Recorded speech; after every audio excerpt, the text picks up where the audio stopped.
You can roughly locate any community in the world, somewhere along a scale running all the way from democracy to despotism. One to the democracy end, another somewhere in the middle, and a third. Let's find out about despotism. This man makes it his job to study these things. Well, for one thing, avoid the comfortable idea that the mere form of government can of itself safeguard a nation against despotism. Germany, under President Hindenburg, was a republic. And yet in this republic, an aggressive despotism took root and flourished under Adolf Hitler. When a competent observer looks for signs of despotism in a community, he looks beyond fine words and noble phrases. For which it stands, one nation, indivisible, with liberty and justice for all. Many observers have found that two workable yardsticks help in discovering how near a community is to despotism: the respect scale and the power scale. A careful observer can use a respect scale to find how many citizens get an even break. As a community moves towards despotism, respect is restricted to fewer people. A community is low on a respect scale if common courtesy is withheld from large groups of people on account of their political attitudes. If people are rude to others because they think their wealth and position gives them that right, or because they don't like a man's race or his religion.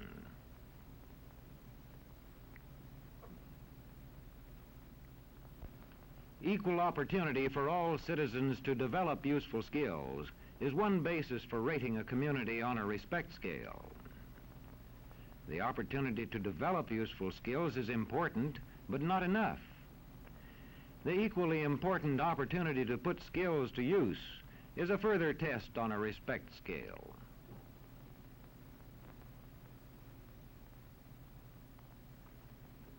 A power scale is another important yardstick of despotism. It gauges the citizens' share in making the community's decisions. Communities which concentrate decision-making in a few hands rate low on a power scale and are moving towards despotism. Like France under the Bourbon kings, one of whom said, "The state, I am the state." Today, democracy can ebb away in communities whose citizens allow power to become concentrated in the hands of bosses. What I say goes, see? I'm the law around here. The test of despotic power is that it can disregard the will of the people. It rules without the consent of the governed.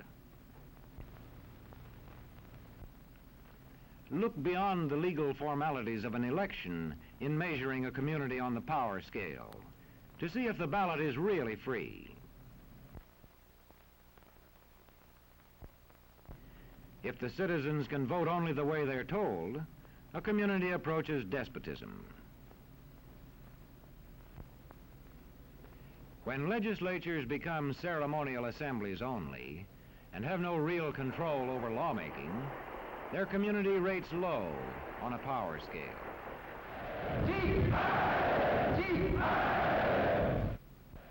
In a downright despotism, opposition is dangerous, whether the despotism is official or whether it is unofficial.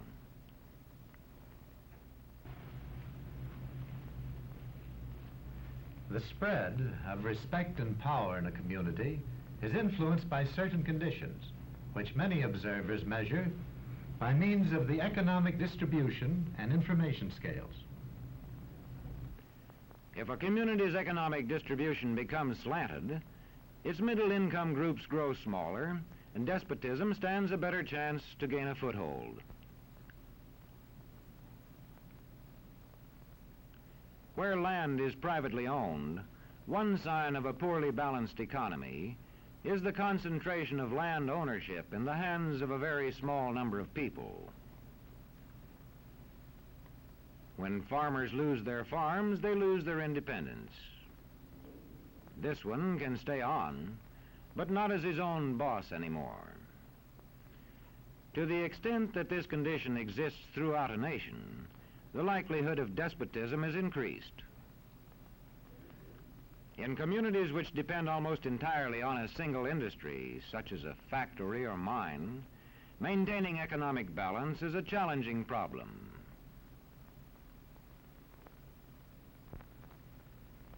If this condition exists over the nation as a whole, so that the control of jobs and business opportunities is in a few hands, despotism stands a good chance.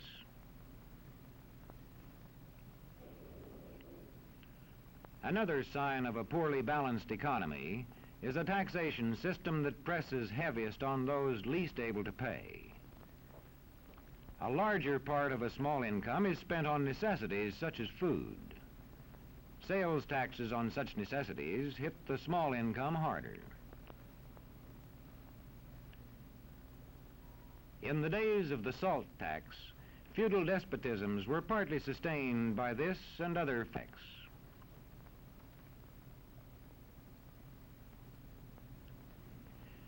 A community rates low on an information scale when the press, radio, and other channels of communication are controlled by only a few people, and when citizens have to accept what they are told. In communities of this kind, despotism stands a good chance. See how a community trains its teachers. Bear this in mind. Young people cannot be trusted to form their own opinions. This business about open-mindedness is nonsense. It's a waste of time trying to teach students to think for themselves. It's our job to tell them. And when teachers put such training into practice, despotism stands a good chance. These children are being taught to accept uncritically whatever they're told. Questions are not encouraged. How can you ask such a question? Have you got a textbook? Yes, ma'am. Does it say here that our law courts are always just? Yes, ma'am. Then how dare you question the fact?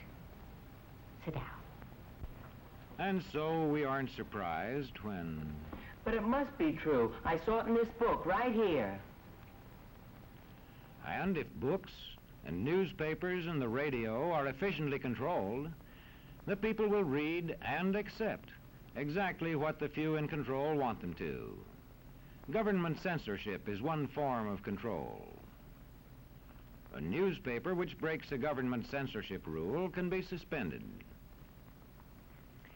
It is also possible for newspapers and other forms of communication to be controlled by private interests. I thought I told you to kill that story. It'll cost us a lot of advertising. If that story goes out, I quit. All right.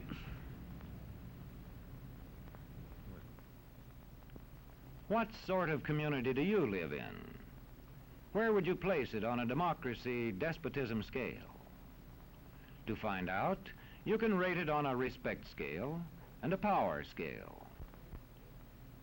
And to find out what way it is likely to go in the future, you can rate it on economic distribution and information scales. The lower your community rates on economic distribution and information scales, the lower it is likely to rate on respect and power scales, and thus to approach despotism.